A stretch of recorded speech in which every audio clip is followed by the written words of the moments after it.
hit record, and Retta, because you'll be listening to the replay on this, Sheila was actually just talking about where you live, and we were talking about the hurricane and the fact that Sheila is here and present with power and apparently survived okay. So for everybody who was worried, I was worried.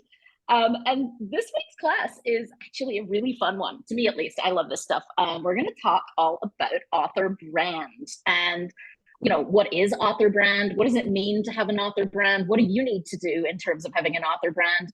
And then if time allows, I've got some slides on covers, because I know some of you are still working on your covers. It's not going to be relevant to everybody. And obviously I'm not a cover expert, but there's a few things I would say to just be aware of if you're still in cover design phase. And actually, let's do a show of hands. Who has not done their final cover yet, or even has a, okay, one, I mean, Cheryl.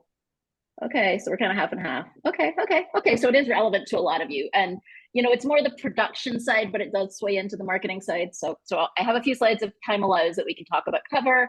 If not, what I can do is I can put them up online for you, and maybe I can even record it separately if we don't have enough time today.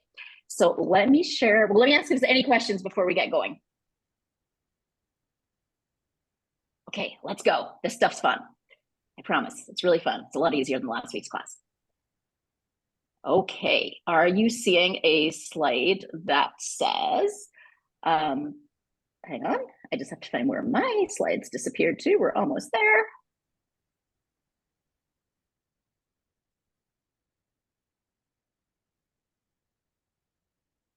Oops, nope. Just when you think it's all working, there.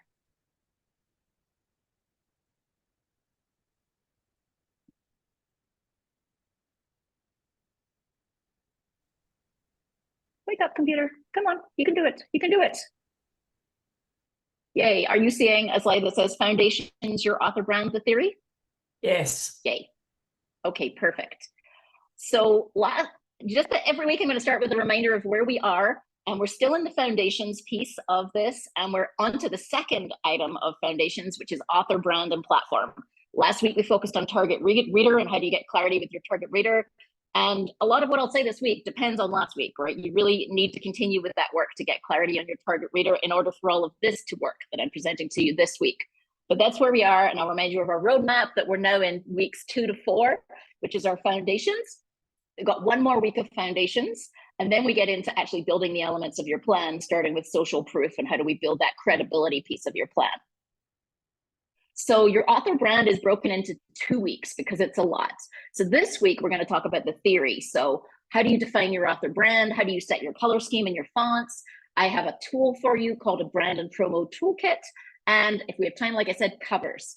Next week, we get into the nitty gritty of your author platform, newsletter, website, social media.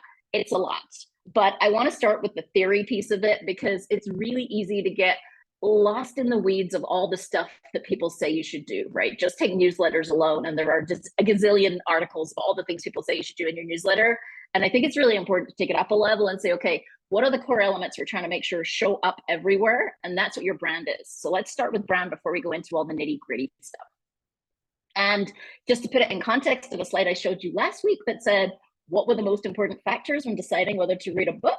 And the second one on that list was author. That's what your author brand is all about. It's that author piece that gets people to choose you as an author. So what is a brand? Obviously, you know these brands, but if you think about these brands, let's think about Target, for example. What is the first thing that comes to mind when you think about Target? Throw something out, anything. Toilet paper. Toilet paper, okay. Everything. Everything, okay, roof. that's a good one. Everything under one roof, right? That's a really good one. It's Target's a clothing store in Australia, so it's not the same Target that you guys have. Okay, different store, okay. And what about Apple? Computers, technology. Phones. What about the Apple Store? Did anyone think about the physical experience of walking into the Apple Store? Bougie. Okay. Bougie. Yeah. And so I picked these because I wanted to try and get across that a brand is not a product. A brand is an experience, right? When you think of Target as a brand, it's about the experience of going shopping in Target. If Target had great what some people call branding, and everything looked beautiful and it had a red bullseye everywhere, but you walk into the store and the people were mean and the experience was horrible and there's merchandise all over the floor. That's part of the brand experience, is the actual experience of shopping at the store. Same thing for the Apple store. Johnnie Walker I put on here is a really interesting example. I just went all the way around several countries in Asia, and I noticed that whenever we went to a bar that was the party bar in town, and I mean like the one that had like everybody in it and everybody was dancing on the tables or whatever, they had a massive lit up Johnnie Walker sign, massive. So whatever Johnnie Walker did, they have associated themselves with the experience of having the best party in town, because each of the best bars everywhere was sponsored by Johnnie Walker. And so they've kind of like used that to make it part of their brand. I always thought of Johnnie Walker as like an old brand, right? Like, and it was really interesting to see across Asia that it's the opposite, right? Like this is the hip, cool, the party bar brand. Really interesting. But again, it's experiential, right? And Twitter, I put on there, Twitter now, formerly known as Twitter, X, formerly known as Twitter, just as an example of how the heck you could destroy a brand. How do you destroy a brand? You start giving people a bad experience. And so I'm using all of these examples to try and get in your head that a brand is not a set of colors or imagery. A brand is an experience, right? It's the experience that you have with that company. Think about your insurance company. Doesn't matter how pretty their logo is. When something goes wrong and you call them because you need to make an insurance claim, that experience is what determines your perception of that brand and that company, right? It doesn't matter how many pretty emails they sent you before with nice pictures on them. When you call them up and a real person answers the phone, that is the brand experience for you as a consumer. And so I'm showing you this because it's very similar for as an author. And in consumer theory or branding theory in general, we talk about the concept of touch points, which is what I've been talking about, which is your brand is every time you interact with somebody, right? So when Target interacts with you, the people in the store, the people on the phone, the insurance company people on the phone, whenever they send an email, when they do a presentation, when they show up at an event, any touch point where the consumer is interacting with that brand, that's where you define what the brand is. And so you're looking to make your brand consistent across all of those touch points. We'll talk more about what that means as an author. I'm going to just point out 3 resources that I love and have used in the past myself. And, you know, I'm probably influenced by these, and I don't want to like inadvertently steal anything. Whenever I have something that I think came from somewhere else, I will tell you that. But I want you to know that these are 3 really interesting and good resources that I've used myself a lot in the past, and that I mostly agree with what's in them. And the middle one is a workbook that was recommended to me actually by someone as I was preparing this class, and I went in and looked at it, and it goes very deep into the specifics of brand and color and elements and stuff.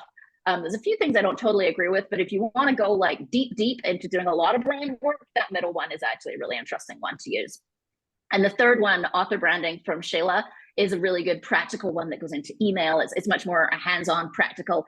It's more like platform, even though it's called author branding. It's more like the how of doing all the things you need to do to get your message into the world. And Dana is a publicist. She's really awesome. And her book is much more on the PR side of things. So she's thinking about the PR side of branding more. So they're kind of 3 very different resources, but I'll refer to them through the presentation. So I wanted you to have them. Okay, definitions of author brand. So if you go Google this, what is an author brand? You could probably find 100 different definitions. I'll just stick a few on this chart. Dana, who I just showed you her book, she says you plus your book is your brand. Pretty simple. You and your book together makes your brand. Shayla says it's how and why readers fall in love with you and decide to read your book. And it's everything that goes into that. Your reputation, your passions, your message, your theme, your image, all of that rolled into why they fall in love with you and why they decide to read your book. There's an interesting little article I found by NY Book Editors where they say your brand is your reputation. And then they say, what 3 words do you want people to associate with you? So that was an interesting way to kind of boil it down. And then this is the only piece I don't really agree with in this book by Cara Day Chase, the workbook I was just showing you, because she defines it actually as the physical manifestation of the brand. So an author brand is your unique collection of fonts, colors, words, imagery that are consistently applied to your platform tools to authentically convey your message to readers. Unique, consistent, authentic. And I think she's a little off in that I think all of those are how you communicate your brand, but I don't think they are your brand. And just the next page is Lainey's take on what is an author brand. A brand is a promise of an experience. In your case, a reader experience. So what is your author brand? It is the promise you are making to the reader. And so your brand should speak directly to your target reader. This is where this plays directly into last week's work, right? When you're thinking about what is my author brand and all the other things we're going to talk about today, like colors and fonts, They need to speak to your target reader, which means you start with clarity on who your target reader is. And a brand is an emotion, right? It's a feeling about something or someone. It tells your potential reader what experience to expect, right? Is this going to be a soft read where it's going to be lovely and floaty and hopeful? And I'm going to expect that from this author and from this book. Is this going to be a pulse pounding, I'm going to need to like take a breath every second page because this thing is going to keep me on the edge of my seat kind of read? And that's what I grow to expect from that author. Now, when you're early and you only have one book, it's a little less complicated. But as you start to have multiple books, right, your book is not your brand, right? Because you are an author with multiple books and you have an author brand. Your book feeds into that, but your book isn't your brand, right? Your book is one part of it. And your promise to the reader is something bigger than one book, right? So when you promise them something, you're not just promising them this one book and reading it. We're career authors here, right? I think everybody here intends to have a career. So think about your brand as bigger than just one thing. And yes, it can be represented by colors and fonts. And I'm going to talk about consistency. It should be represented by colors and fonts, but that is not everything, right? You can't pick a color, pick a font, use it everywhere and say, I got an author brand, I'm done. Right? Like if you don't know what's the promise of value you're trying to put across and who are you trying to put it across to? And then your brand really represents who you are in the world as an author, if you think about it, at every interaction and touch point. So this is where we get back to that concept of touch points. What do people expect from you and do you deliver on it in the way they expected? So the key takeaway here is a brand is a promise of an experience. In your case, a reader experience. And yeah, you are your brand. So let me stop there and see if there's any questions before I go any further.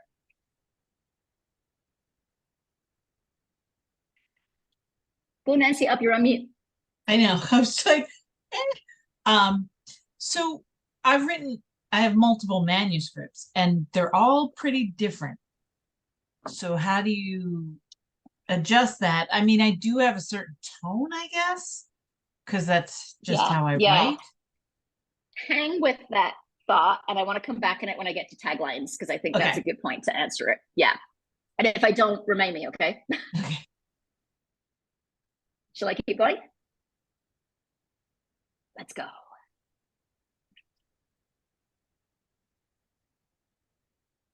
Okay.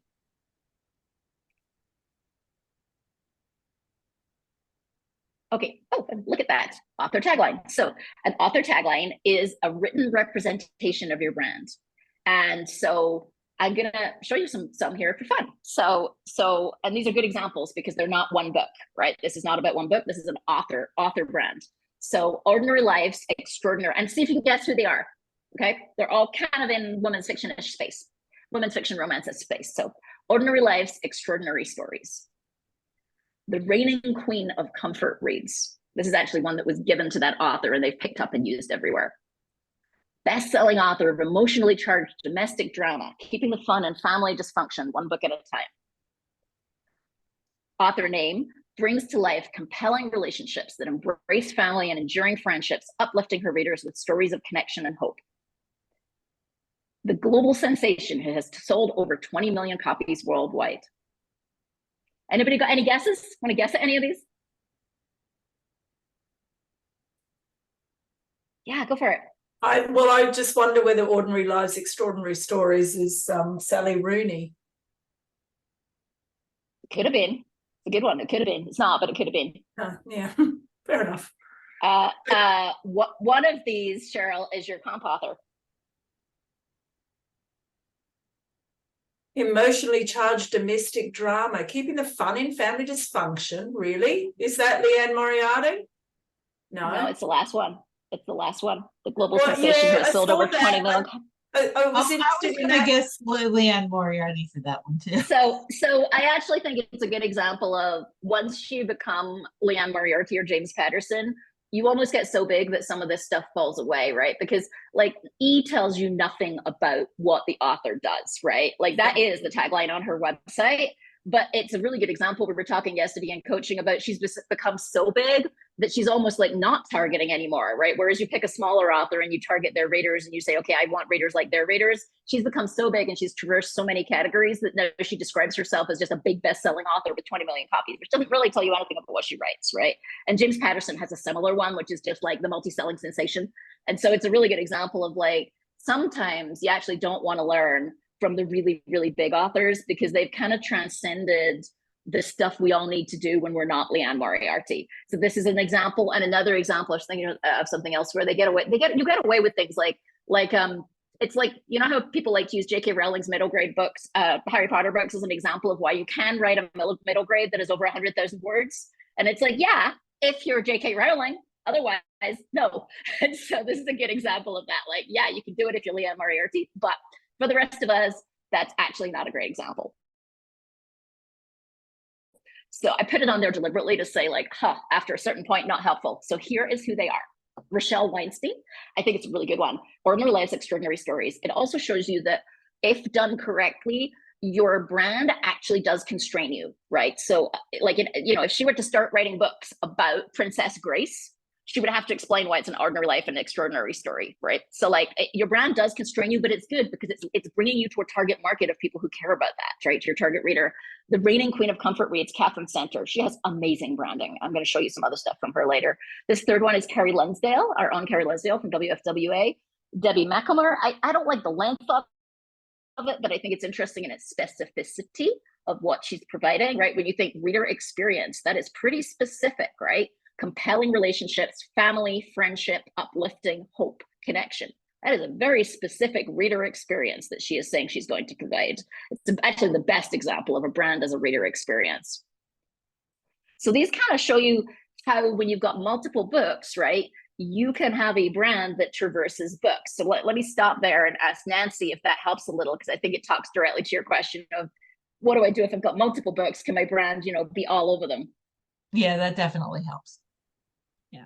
And on the next page, I actually have a resource. Dana Kay, in her book that I had on one of the previous pages, Your Book, Your Brand, she actually has some exercises to go through to try and identify, if you have multiple books, what the common theme is, so you can come up with a tagline that traverses the books. And I didn't want to steal her exercise, so I just refer you to her book there. It's nice. It's like a little workshop, kind of over 3 pages in the book.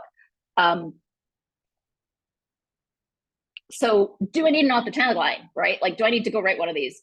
My take is, sure, if you want, and if you have multiple books, that's a good reason to do it so that your reader can understand what you stand for.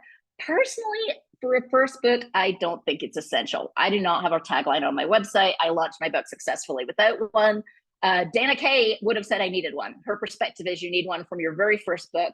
My perspective is I didn't know yet. I'm still writing my second book. I wasn't quite sure what I wanted to be long-term in terms of what I wanted to represent. And it is not essential. Like, you're going to be out there talking about your first book. You don't need, what you can focus on is making sure you have a strong brand in your head. You need to know what you represent, right? So you need to know what your reader experience is. Are you promising funny? Are you promising upbeat? Are you promising hopeful? Are you promising dark? Are you promising twisty? Are you promising edge of your seat? What is that emotion that you are promising the reader, that promise of the reader experience that you are making? And does everything you do communicate that? And we'll talk about what everything you do really means. So you need to know, even though you don't need to put it on your website necessarily, you need to be clear on what your reader experience that you're communicating is.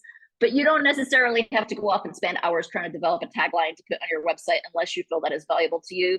The exception is maybe, like you're saying, Nancy, when you really want to pull it together and you've got multiple books, then it's probably worth doing so that you can be together across your books. And like I said, if you want to develop a tagline, there's a great section with exercises in Dana Kay's book called your book, your brand, your brand. Yeah. Okay, so how does your brand show up in the world? Lots of places. So every time you communicate in any way as an author, your brand is showing up in the world. When you talk, when you show up in a Facebook group, when you send an email, the header of your email, the footer of your email, when you, your newsletter, your website, your social media, any images you create and use, Your giveaways, your author tagline, obviously, if you have one, the colors and fonts that you use. We're going to talk more about that. Your tone and focus when you talk about your work, right? If you're really clear that I'm promising an edge of your seat experience to the reader, that's my promise of value, then every time you talk about the book, you should be talking about those things and showing how and why you did that, right? You want to have that in your head every single time you're talking. Where else does it show up? It shows up in your author headshot. I didn't have a chance to go do this, but I was actually going to do a similar exercise to what I did with the taglines and pull in author headshots and have you guess the genre.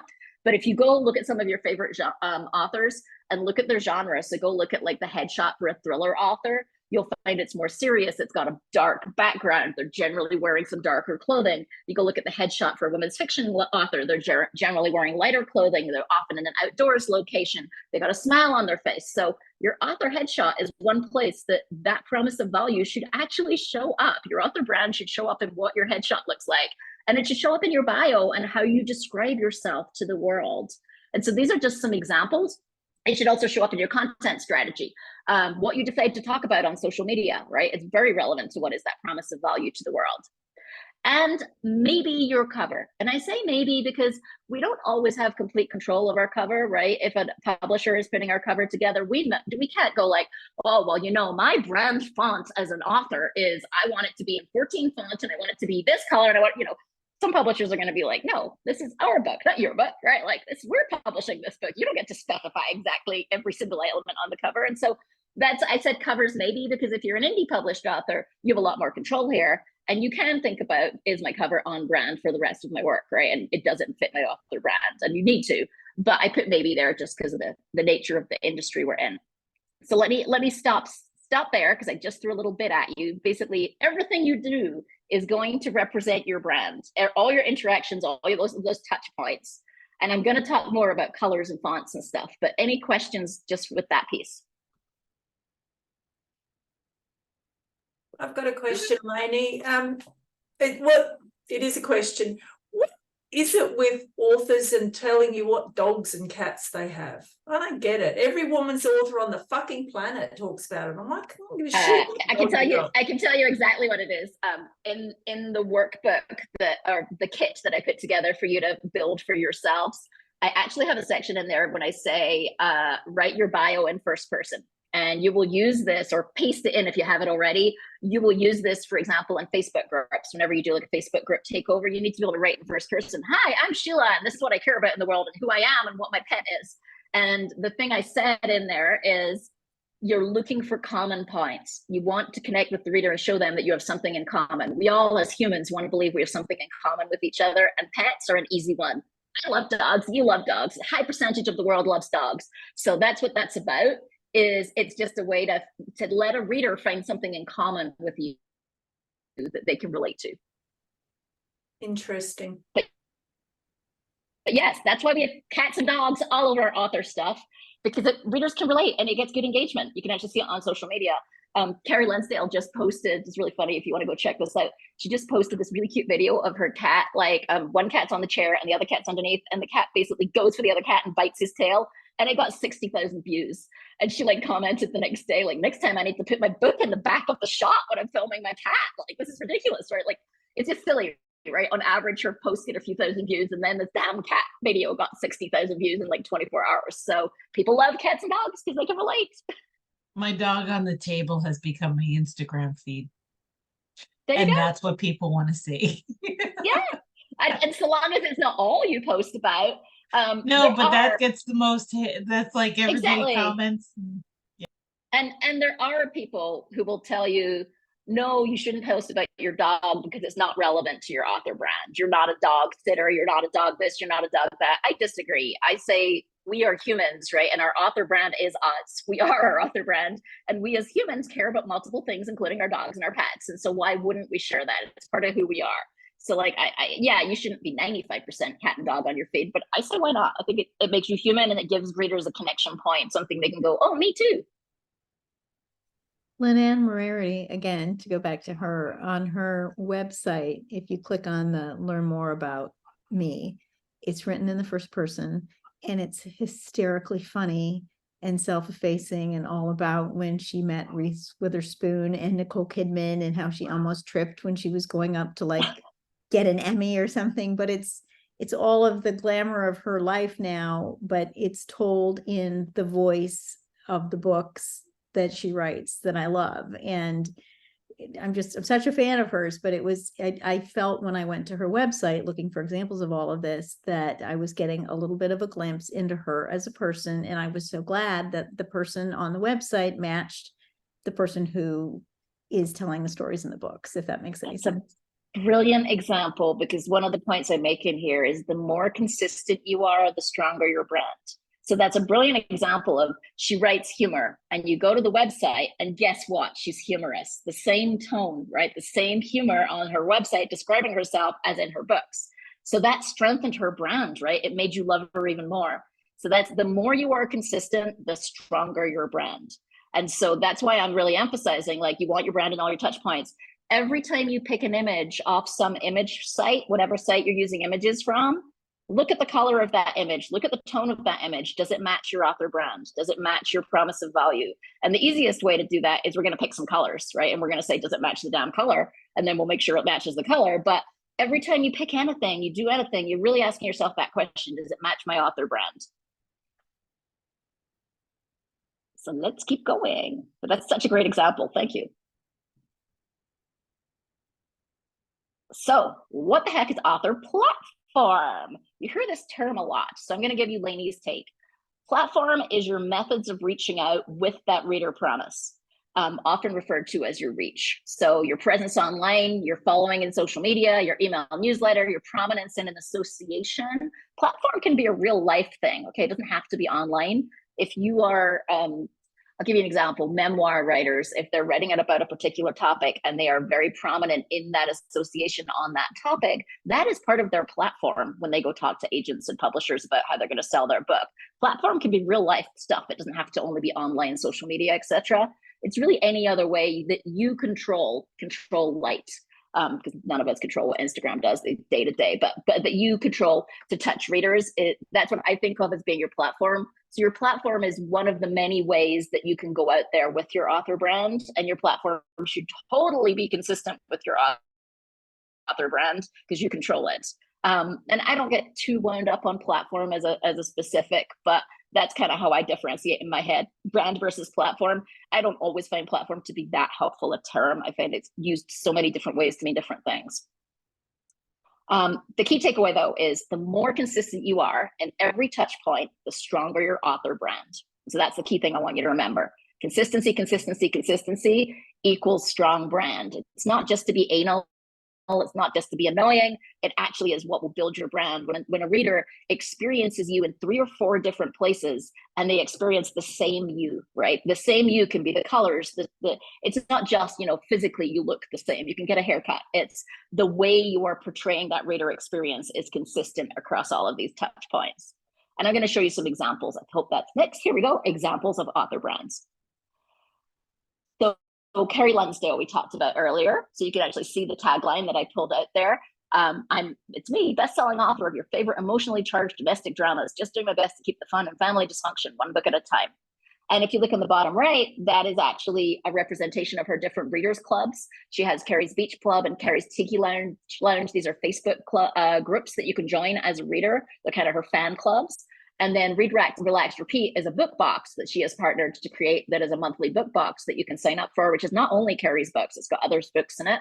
And then on the bottom left, you see her newsletter. Look at the consistency across all of those things, the colors, the fonts. These are very different places, right? A couple of them are from the website, but the newsletter is completely different. Same fonts, same images, not same images, but same color scheme, same types of images, same tone in how she talks about things. Here's Catherine Center, who I think is among the best author brands out there. I think she does a phenomenal job.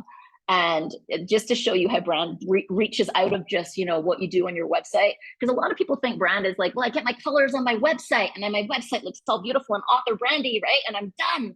Well, your website's just, one of 100 ways we touch readers. And so I think this is a really nice example in the top right. So she's got this theme around these flowers. So if you look at the middle one, which is her newsletter, which is slightly askew there, that's actually her newsletter when she writes to people, and she does three great things. And it's very much, her whole brand is around happy and upbeat and hopeful, and how we can have hope in life, and it's okay to be hopeful, and it's okay to do the things we enjoy. And her brand is really interesting. You see this tagline, books like a hug. If you look at the top right, those are actually a couple of social media posts. The one that looks like it's got roses and it's embroidery, that is actually a piece of sewing that she did, that she then shared in her Instagram, that she's going to give to a reader. Like, she sews and paints things that are on brand in real life and then uses them with readers. There's some amazing photos on her Instagram of her painting doors with these flowers. Like, these flowers are part of who she is and what she represents, and they represent her brand, and they span far beyond, like, you know, it's a design on a website. You know, it's an actual thing she does. She writes on books, she signs her signature that way, she interacts. You have a fan event here with her fans in a particular upbeat way, which is very similar to the way she talks on the website. And her, you know, if those colors were to have a real person associated, it would be her, right? Like, she interacts with the world in a way that matches that brand, and it's so much more than what's on her website. And so I actually think she is probably the best example I know of having a really strong author brand. But let's take a non-women's fiction romance one. Hank is the most helpful with other authors, and I actually think part of Hank's brand is this idea that she is willing to help other authors, and she's out there for other authors. To me, that's a very strong part of who she is in her brand. You see it come up in this idea of, like, First Chapter Fun, which is this Facebook group that she, it's a reader Facebook group that she co-hosts with Mary, I always get her name, it's got three, Hannah Mary McKinnon. And that's like a Facebook group. And then you have, like, her covers. This is an interesting example of, like, even though she's a Hank's big publisher, right? But they've worked very hard. The cover art and her brand does actually really match. And you see it come up time after time. But also a really interesting example of the author photo, a little different to the ones you see on the women fiction site, right? She chose to wear black, for example, because she's writing thrillers. Just an interesting example. And then Pamela Kelly, who's one of our women's fiction peeps. Look at that blue tone. That blue shows everywhere in Pamela Kelly's stuff. Lighthearted, blue, beachy, ocean. It's like a beautiful day at the beach if you're reading one of her books. And if you look at any of her social media or any of her colors on any of her touch points, you're going to see that same blue, bright ocean. And so that's a certain promise to the reader as well, right? You can get what she's going to give you when you read one of these books. And she's a mix of indie and big publisher published, and she has a lot of control over her covers, and they're interesting because they do all look similar and they all pick up different blue tones depending on the tone, I think, of the book. So one of the points here is colors and tones convey emotion. So the color you choose to use matters a lot. And colors range from happy colors. There's actually a holy picture that I picked, but your yellow, orange, pink, red, peach, lilacs of the world. Sad colors, gray, brown, beige, dark blue, calming colors. Very often, if you look at pharmaceutical packaging, you'll see calming colors on it. They want you to feel calm and confident that you'll get better when you take this medication. Energizing colors, the red, yellow, neon, turquoise, magenta kind of colors. There's a great article on here that if you want to go deeper into this, you can check out, called Colors and Emotions. And actually, further down the article, I stole these descriptions from the article, but further down the article, it actually goes into each individual color. So what does yellow mean? So what does pink mean? So what does green mean? So what does blue mean? And it goes into each individual one. But the thing you need to understand is colors equal emotion. And you're trying to get across an emotion, right? Your promised reader value is an emotion. That's what you wrote down on your target reader workbook, the emotions that you're trying to get across. Well, this is where we use those, because we're going to pick a color based on those emotions that matches those emotions. So your brand color that you pick is going to match the emotions that you put in your target reader profile. Okay, so I'll stop after this one so we can ask questions. So one of the easiest ways to be consistent is colors and fonts, right? Like, it's actually harder in some of your other brand touch points to remember, but colors and fonts is easy. Every time you do something, you use the same color palette and the same fonts. Every single time. If you create it and you've got any level of control, you use the same colors and fonts. This will make your life way easier. Every time you go to create an image for a book sale, you grab the same colors and fonts you used last time. You don't have to think about it. You don't have to design it. You don't have to put any more energy into it. Believe me, repetition is good from this perspective. And you want a color palette that matches the emotions. That's what we just talked about. You want to apply this thinking to any images that you choose. You want consistent fonts. I actually have another chart with a little bit more detail on fonts. And consistency is more important than perfection. So what I would say on this topic is pick something and be consistent for at least 6 to 12 months. Ideally, I would say a couple of years, but at least 6 to 12 months.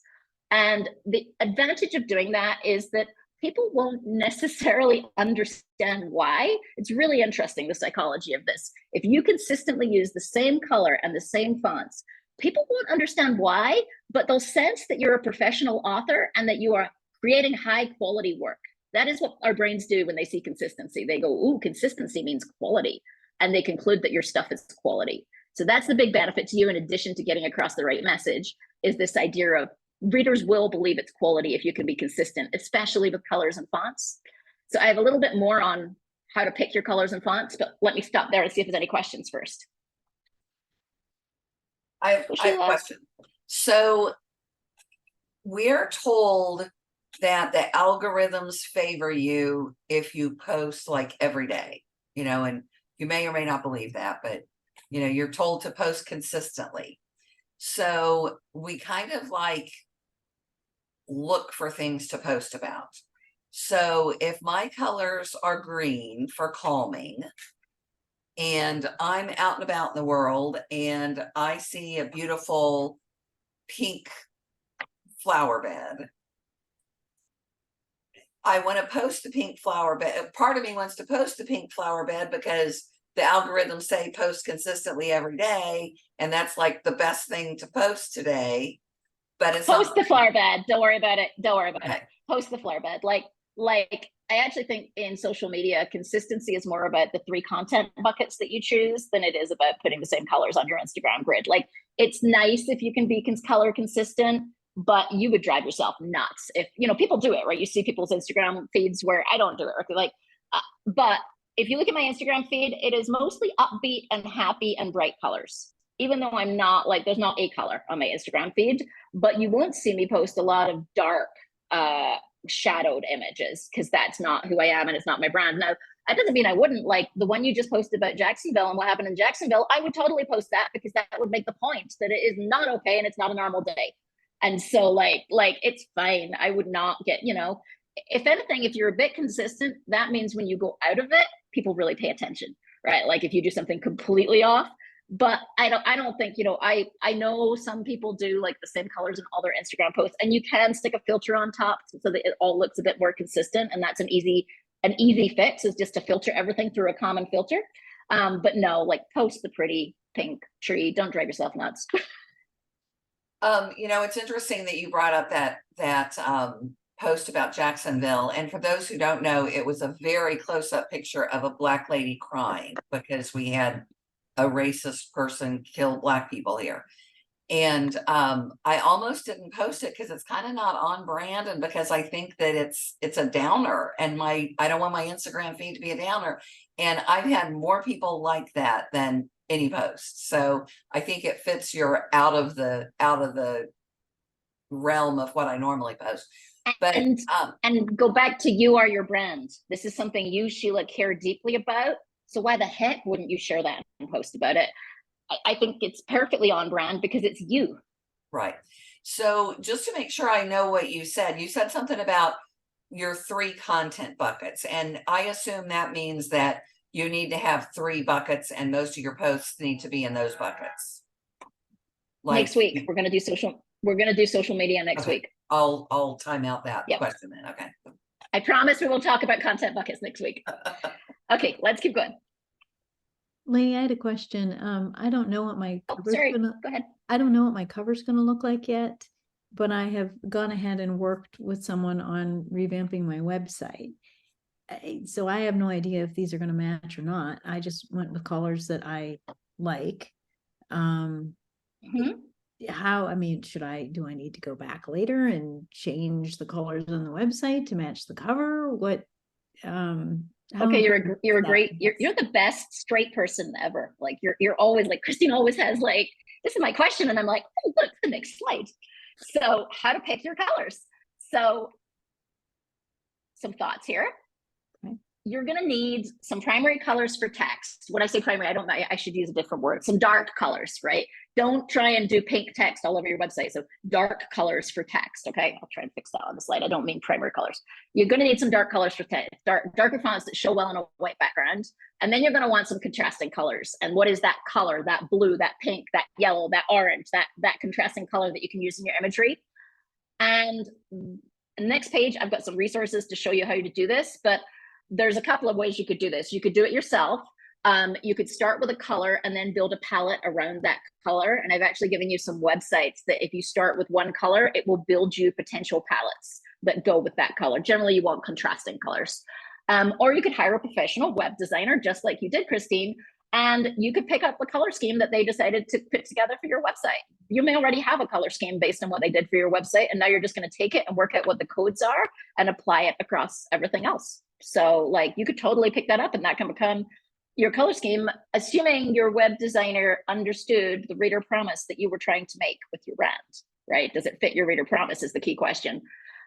So some things to know about using colors. I'm going to show you this brand and book promo kit, which is a tool that you're going to be able to use, but put your codes in the brand and book promo kit. And then every time you create a new piece, like an image, for example, consider how it fits with your brand. I should have said your brand and your colors. And if you can directly use your brand or your fonts, great. That was kind of my way of saying, Sheila, like, yeah, if you can do it, you know, don't kill yourself over it. And in Canva, if you use Canva, the paid version, you can actually save your brand colors. And then every time you create something, you can just click a button to apply them to the image, or you can click a button to apply a filter. You can pick a filter and use the same filter every time. And then your images will look consistent because they've got that colored filter or whatever it is on it. And just for what it's worth, this was my color palette that I've been running with now for a few years. I actually added to it. The original one was what I had in my launch when I came out with my book back in 2020. And then I added the pinks to it later because I needed more differentiation because I started to do multiple different things. So I wasn't just talking about the books, I had the podcast, and now I've got the marketing help, and I wanted to have more colors so I could differentiate between those. You don't necessarily need that many, but I realized that I needed more colors in order to have more differentiation between my different I'll call them businesses, but you know, my podcast is not a business. If you could have a business that's a negative where you pour money into it, that would be what my podcast is. But three businesses, right? There's Lainey, the author, there's Lainey, the podcaster with my podcast, and there's Lainey now offering marketing help to other authors. And so I wanted more ways to differentiate is why I put more colors together.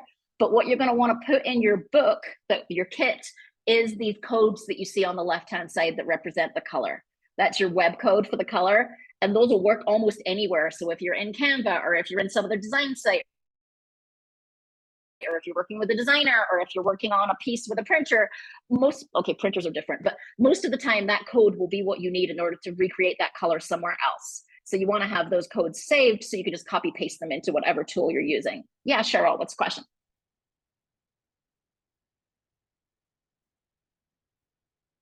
Oh, you're on mute.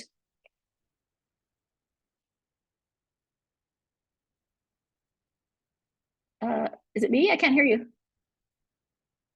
We can't hear you, Cheryl. Yeah, sorry. My question was, what are the emotions that you're trying to convey with those color choices? Oh, great question. And, you know, if it went back to when I did them, I would probably remember I put these together back. Let me go back. I put these together back almost 3 years ago now. I seem to remember that I keyed off of the blue, which you actually see with the kind of the teal, which you see on a lot of women's fiction book covers. And I started with the teal. You're asking me something from 3-4 years ago now. I started with the teal because it was around trust and friendship, I believe. You see it on a lot of women's fiction friendship book covers. Now you're testing me here because, like I said, this was 4 years ago. And here's the interesting thing is I did this 3-4 years ago, and now I just pick up the colors and use them anywhere, and I don't think about it, right? That's a good example of like, I just make sure it's all the same, and I don't have to rethink about it every time I need to create a piece. I just pick the color and run, and, you know, to the level that 4 years later, I'm like, oh, let me remember how I created that. But I think I started with the teal because I picked it off of several women's fiction friendship book covers. And then I created the palette around that with one of these tools where you can basically start with a color and it'll create your palette around it. And I happen to like purple, so I wanted to have some purple in it. There you go. Purple is an interesting thing. I'll just make a point there. Purple is the only color that has consistently been proven to be loved by women and hated by men. If you have purple on your book cover, don't be targeting men with your book. Now, there's always an exception to the rule, but generally, if you look at books that have purple on the cover, they're going to be books targeting female readers. And you'll rarely see a book that is targeting a significant male audience that has purple on the cover. And then there are exceptions like Purple Cow, the branding book, right, which is targeting both. So, but purple is supposedly, I read this several times, a color that is most beloved by women and most not loved by men. Go figure. So I'm giving you some resources here that you're going to be able to use. The first two are if you want to learn about what different colors represent. So, you know, what does orange mean? Or if I'm trying to get across XYZ emotion, what color is best going to match that? That's what you get from the first two links. And then if you have a color you want to run with, right? So you've decided like me, I need teal is really what I want. You can use these next three tools to actually take a color and create a palette, and you can just hit a button and randomly generate multiple palettes until you find one you like. That's what I did with ColorMind. I started with a couple of colors and then I just kept hitting the button until I found a palette, the complete palette that I liked. And then if you want to go real deep, I will preface this by saying I am not a designer. Fonts are my nemesis. I will go to hell either driving down the 101 all day consistently in California, or having to choose fonts. That is my idea of hell. I hate it, I hate it, I hate it. So I'll just preface by saying I'm not a designer, but if you wanna go deep, Happy Hues has a ton of color terminology, the difference between hues and shades and tones and saturation and all of this stuff, which to be honest, you don't need to know. You need to get to a palette that you feel represents your brand, and then you can stop thinking about it and just use it. And then a couple of things on fonts. So fonts, you want to go for legibility over fancy. And you see people make this mistake again and again where their website has this incredibly fancy font. You're like, oh my God, what is that? So don't do crazy ass fonts, like simple, legible. It's rare that the font is what's going to differentiate you. The font just needs to get across the text that the font is getting across. So Lainey's perspective on this, go for simple and legible over fancy. Now, if you're creating some like poster, you can bring in an extra font that's nice and fancy once in a while, but your core fonts, don't go crazy on them. You generally want a serif and a sans serif. I have learned over time for contrast so that the different text blocks look different. And the interesting thing is you can't actually be completely consistent on fonts because the different platforms have different fonts available. So like when I'm creating a document in Google Docs, the fonts that are available in Google Docs are not as the same as the fonts you could get in Microsoft Word, are not the same as the fonts I could get on my website, are not the same as the fonts I can get in Canva. So you might want to use some tools like Font Squirrel, which actually lets you find a matching font. So Font Squirrel, it's the last one here. You can take an image that has a font and you can upload it and it will give you other fonts that are close enough that you can use. And so sometimes you need that because you say, this is my brand font. Oops, now I'm using a different piece of software over here and it doesn't let me use that font. So it'll help me find one that's close enough that it's still on brand. So that's it on fonts. Platforms vary. And there's some articles, the Flux Academy and the Canva one are really good in terms of how to choose good fonts. Okay, we did this one. Okay, so I just wanted to show you real fast, and then I'll stop for questions, this brand and book promo kit. So let me see if I can pull up a, give me a second. Let me stop sharing. You can all wave to each other while I pull up a different tab.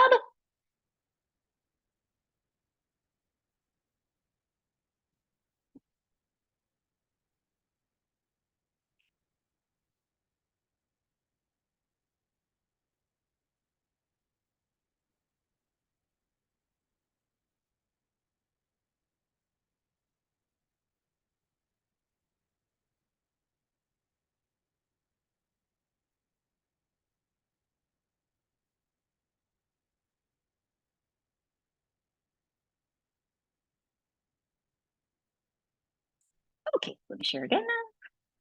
So I created this kit from the lens of consistency. So one of the things I learned personally as I went through my launch was being consistent is important. And also it's hard and you're constantly asked for the same damn stuff.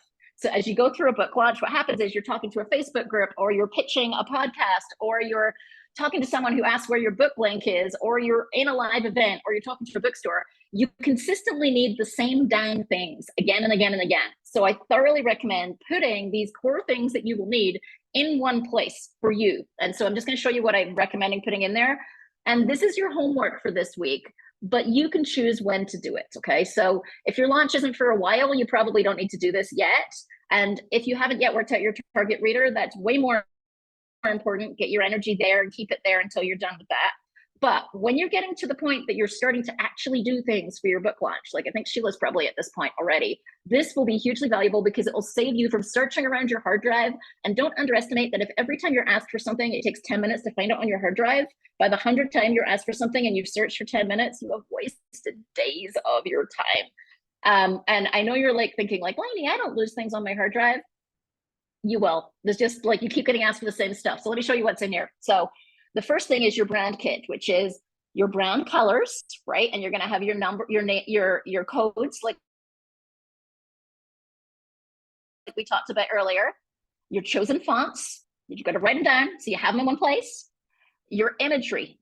This is what you're going to think about. Every time I have an image, just make some notes for yourself. I always want images that are soft, caring pastels. And that gives you a lens. Every time you have an image you're putting out, it doesn't match. Is it soft, caring pastels? Not that you can't decide to not match sometimes, but just filter everything through that image. Your author, photo, and book cover. So these will probably be in a file folder somewhere, but just right where it is so you don't have to search. And generally you want like I put this on the document there, but it's not showing the pieces where you enter the info. You want like a high res and a low res version of both of those. So your book cover and your author photo so that you have them ready to go when someone says, great, Cheryl, I'm going to put you on this website. I've written an article. Can you send me an author photo? You want to be able to just grab it and send it right away, not think about where is it? How do I get to it? Some of the other things in here. So once you get into promo, so those are kind of, and your author bio, okay? Your short and long author bio. And then once you get into promo, your introduction, I talked about this in first person, have it ready to go so that if you get invited to go to a Facebook group, you don't start sitting there writing it out from scratch for the first time. Your blurbs and reader feedback. I'm Sheila, I picked on you, Sheila. Hi, I'm Sheila and I write. So your blurbs and reader feedback. So I thoroughly recommend this as your first author blurbs come in. Take those pull quotes, the best bit from each blurb, and put it in this document. And that way, when someone says, do you have any blurbs? You just do copy paste. You got it all in one place, copy paste. And the same thing with reader reviews. As reader reviews start to come in, you're going to want to do copy paste the best bits, just those pull quotes, so that you have it all in one place. And then actually, let me pull a different version because somehow I ended up with two versions of this document. Let me stop that. So what's not showing here, because somehow I'm looking at an old version of the document, is the other things I had on here is your universal book link. I explain what that is in the document, but you're going to want to have that there. Your book purchase links for the different websites and your audiobook purchase links for the different websites. And then just put all of that into one place in one document so that no matter what somebody asks for, you're going to this one place to grab it. So, you can make your own version of this document, whatever you want. Some of the things will be in the same folder, but I strongly recommend it is worth taking the time to do this. You will save so much time, and it's surprising how often you get asked for the same thing again and again and again. And you don't necessarily want people off randomly searching around your website, and you don't even want to be grabbing things randomly off your website because it leads you to inconsistency. And sometimes like you'll update it, but you haven't updated it here, or you haven't updated it there, and you grab it from the wrong place, and then you realize you didn't grab the most recent version. Just put it in one place and keep it up to date, and your life will be so much easier. So let me stop there and see if there's any questions on that. So I just finalized my next book cover. No one's seen it yet, except for like a couple of people, and it doesn't match my brand colors. I guess that's a miss on my part. I think the question I'd ask is, does it match your brand? I don't think it has to match your brand colors, but does it match your brand? I think so. Does it promise the same reader experience? Yeah. Yeah. So, oops, let me share my screen again. So key takeaway, creating that brand and promo kit will save you tons of time, I promise. Okay, so your action items, as I said, is to create your brand and book promo kit, and you've got a template that you're going to be able to use for that. Create your own version, and then really and to decide when you'll work on your colors and fonts. I don't necessarily think you all have to do it right now, but before you're seriously into your book launch, you do need to know what your colors and fonts are so that you can be consistently using them. So, your action item is to work out when do you need to work that out, right? It's going to be different for each of you. It depends how close you are to your launch. For some of you, it might be, yeah, now. And for others, it might be like, I'll do that next month. So your action item is work out when you need to work it out. And then when you're ready, create this brand and book promo kit. And that homework is for you. It's not for me. You don't need to send it to me. That is just for you. It's going to be helpful to you as you go forward.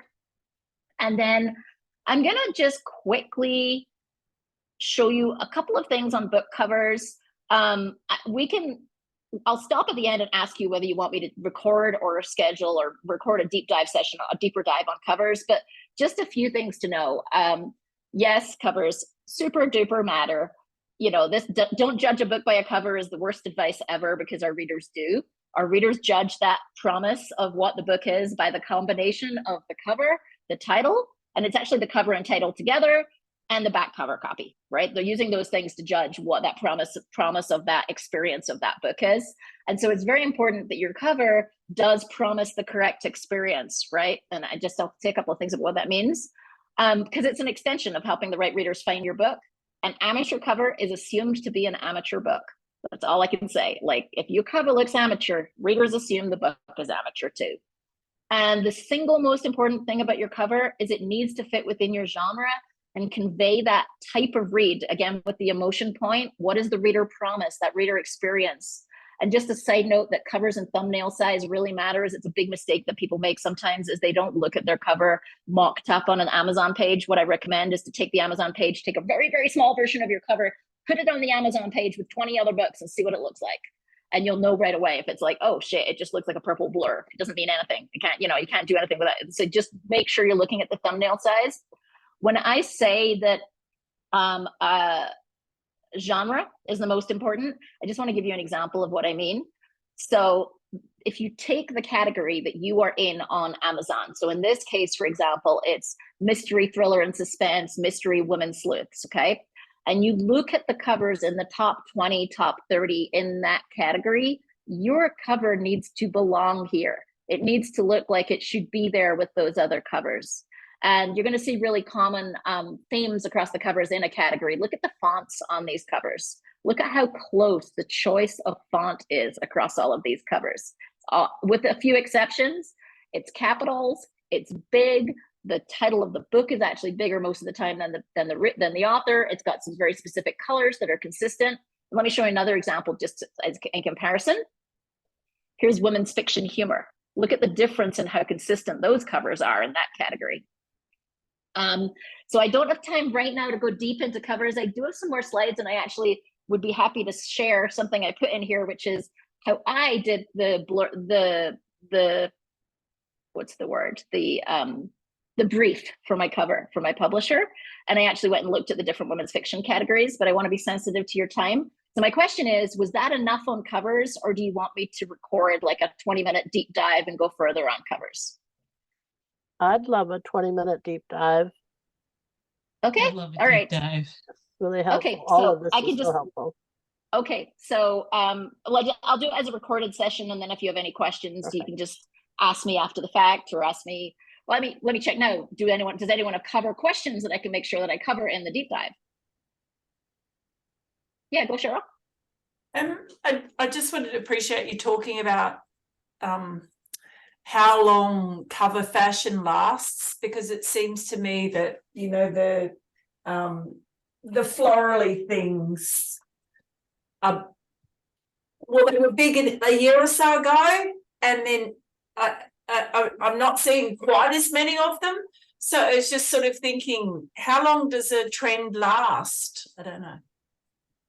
Yeah, in fact, what I share in the rest of the slides here that I'll record for you all is I shared the work that I went through looking at the different types of covers in the category that I was in, which I think would be helpful to you as a methodology for how I looked at it. But the first thing I would say is this is 3 years old. right? So don't use this to design your cover right now, but you can take a similar approach to looking at it and use it to design your cover. And so, yeah, I think it like, it's interesting. I'd have to go compare. Like I'm thinking about like what's on those slides and how different it is today. And it's not as different as I might expect. Like some of the same trends are still the same. You know, you want to be a little careful with, it's really hard to kind of get ahead of a trend, right? It's really hard to say like, I believe that this one is trending up, so I should design a cover that looks like this one that's becoming more popular. Like, good luck. Like maybe it will become more popular, and maybe it won't. More thinking about not picking something that's dying. You know, well, I think if you're looking at the top 20, top 40 sellers in your genre in Amazon, you're not picking things that are dying. You're picking the top 20, 40 sellers in that genre right now today, right? So yeah, I definitely think you don't want to go pick a book off the bookshelf at the bookstore from 10 years ago or 4 years ago even. That's why I recommend starting with your Amazon category, because that is you're starting with your top sellers in your Amazon category. That is the best selling books today, right? Not last week or last year. I mean, literally today. And so the other thing that happens with Amazon categories is they get quirked up depending on who's got sales, right? If someone's got a BookBub, there's an example in here. I actually have, one of the slides I pulled was Christian fiction, and the same author is in like 10 spots of the 20 right now. It's like something quirky happened today. They had a massive sale, they promoted it, whatever. It'll look different tomorrow. It'll look different a week from now. So don't stake everything on one day. You might want to look at it over time. But yeah, that's why you start with the Amazon category, not like the top 10 sellers of all time. Because yeah, you'd get really old covers if you did the top 10 sellers of all time. Okay, so I've got it to do. I will record you a little 20-30 minute session. We'll see how long it takes on covers specifically. I'll probably be able to do that before the end of the week. So I've got the slides here. Any other questions before we wrap up? So brand, we talked brand, colors, fonts, having a kit with consistency, having it all there for you. Any questions around any of that? A lot to process and think about. Lots to do. Yeah. Mhm. Yeah, I mean, some of these things are as complicated as you want to make them, right? Like you could go in 20 minutes and pick your color scheme and be done with it, right? And the important thing is just be consistent in how you use it, right?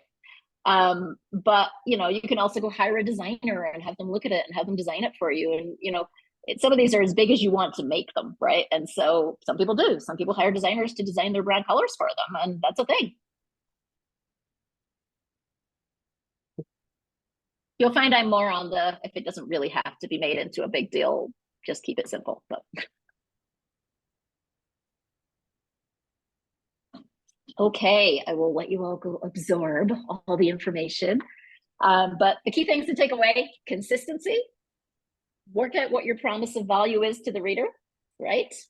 And you want to have some colors and fonts that match that. And you want to try and be, like I said, consistent across everything.